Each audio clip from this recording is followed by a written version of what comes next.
So Paul is saying you're justified not by observing the works of the law, but because of what Jesus accomplished on the cross.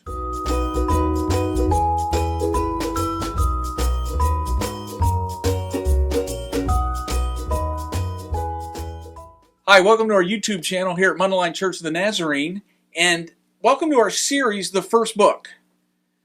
I know some of you know this. We call it the first book because chronologically, the book of Galatians was the first book in the New Testament to be written. It was written around 48 AD, so around 17, 18 years after the life, death, resurrection of Jesus Christ. So it's the very first book, and so I think it's appropriate for us to go back and kind of take a look at it and do a deeper dive into Galatians. And I'm real excited about this passage. We're in chapter 2. This is episode 4 of the series, and we're in chapter 2, starting with verse 11, and we're going to go to the end of chapter 2. And why I'm excited is I think this is among the most theologically dense passages in all of the New Testament. And it's really important, especially for those of us in the Protestant world. And it really highlights the issue that sparked debate in the first big crisis that existed in the church. So Paul is ministering in Antioch. He's nowhere near Israel. And maybe because of his visits when he went to Jerusalem with Peter, he had a 3-year visit, and then Paul says 14 years later, he went and had another visit. And it says, when Peter came to Antioch, I opposed him to his face because he was clearly in the wrong. This is highlighting an argument, a big disagreement that Paul and Peter had. And here's what it says. Before certain men came from James, he, meaning Peter, used to eat with the Gentiles.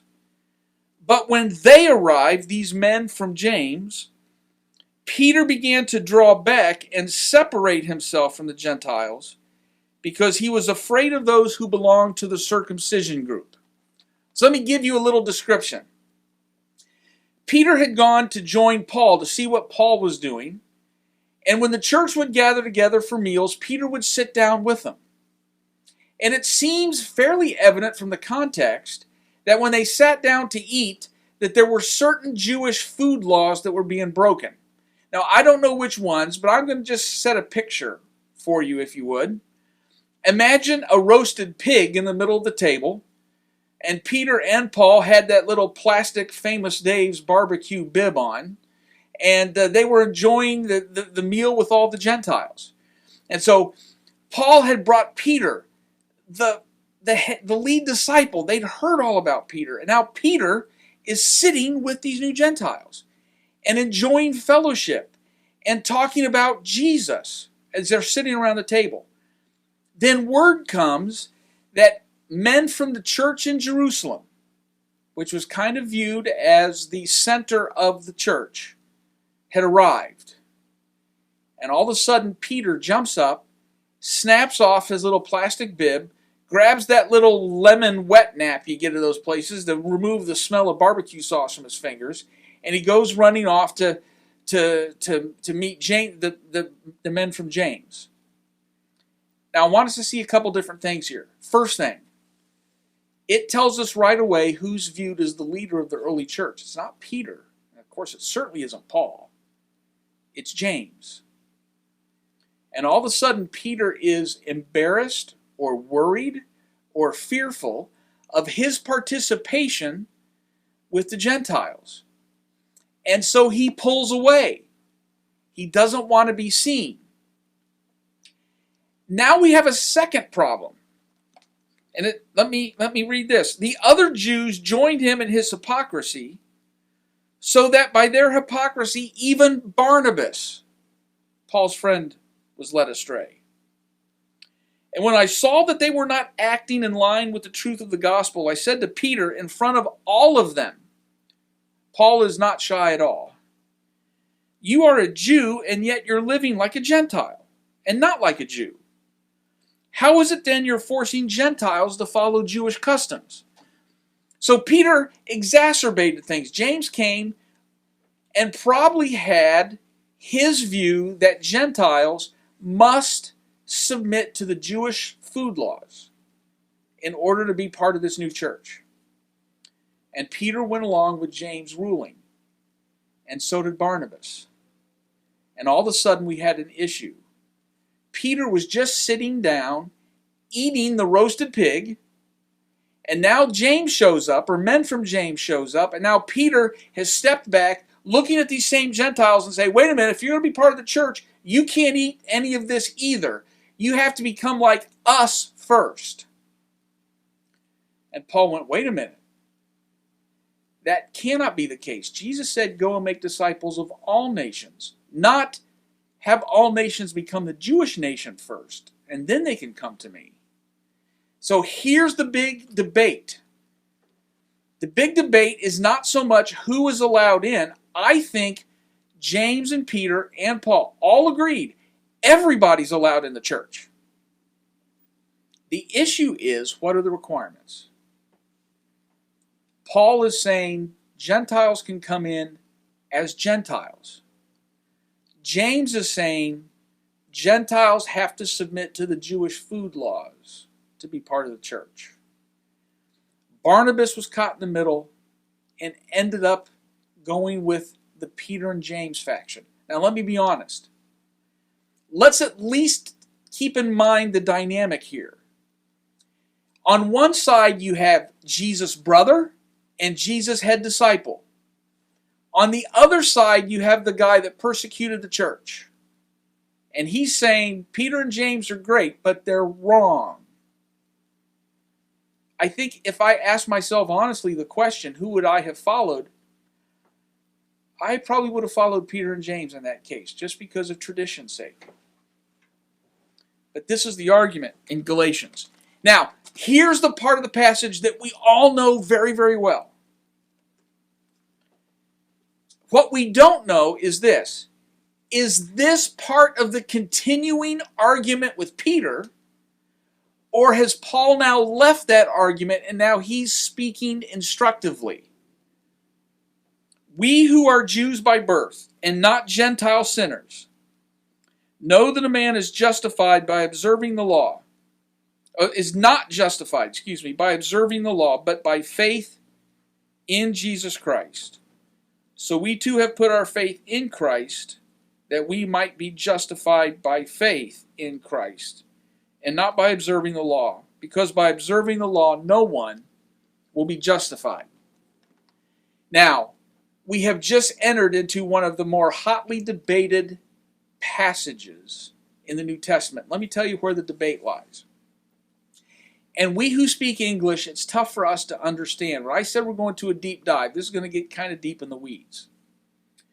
When we come to this line, faith in Christ, we have a choice. In languages, and Greek is one of them, you have something called the genitive.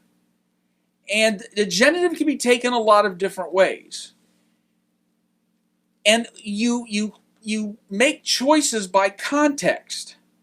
So in English, all our prepositions are separated. By, of, for, with. We know all of those. Sometimes in Greek, you might have the same word, but whether you translate it by, with, for, of, is completely based on the context. So, our choice here is between the objective genitive or the subjective genitive, and I think it's more important than we think. The NIV, where I read from, has rendered this an objective genitive. The object of our faith is Christ. We're justified not by observing the law, but through faith in Christ. The debate is that probably should be taken as a subjective genitive, or the subject of the faith. So it would read this way: we are justified not by observing the works of the law, but through the faith of Jesus Christ. Well, what difference does that make? It actually kind of makes a lot of difference.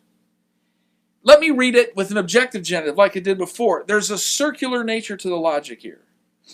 It says, we're justified not by observing the law, but by faith in Christ. So we've put our faith in Christ, that's objective, so that we might be justified by faith in Christ. It's just a lot of in Christ stacked on top of each other. Let me flip it around the other way. A man is not justified by observing the law, but by the faith of Jesus Christ. So we have put our faith in Christ that we might be justified by the faithfulness of Christ. That simply means this. Go back to the Old Testament, Abraham and God. God has chosen Abraham and his descendants to be his people. And he makes a covenant with Abraham. And Abraham falls into a deep sleep. And God alone walks down the path of the covenant. They have killed animals in the sacrificial system, cut them in half, laid them aside, and they walk down the middle. The idea in an ancient society is, if either of these parties break the covenant, whatever happens to these animals, may that happen to them. Except God walks alone through the covenant, in effect saying, regardless of who breaks the covenant, I will bear the cost of that covenant alone. The death of Christ is that covenant faithfulness. Jesus coming to pay our penalty. So Paul is saying you're justified not by observing the works of the law, but because of what Jesus accomplished on the cross. So because of that, we've put our faith in Christ that we too might be justified by the faithfulness and the obedience of Christ. Sometimes we can get to the point where we turn our belief into a necessary work. I'm all for believing in Jesus Christ, but none of us is justified or saved or redeemed because of the act of believing. All of us are justified because of what Jesus did. That's the key point here in Genesis 2. In Galatians 2. We could go much more in depth, but I don't want to get lost in the weeds. Hope you learned a little bit of something. We'll move on as we go next week and start the first part of chapter 3. Thanks for joining us in this series, the first book. We'll see you back here next week.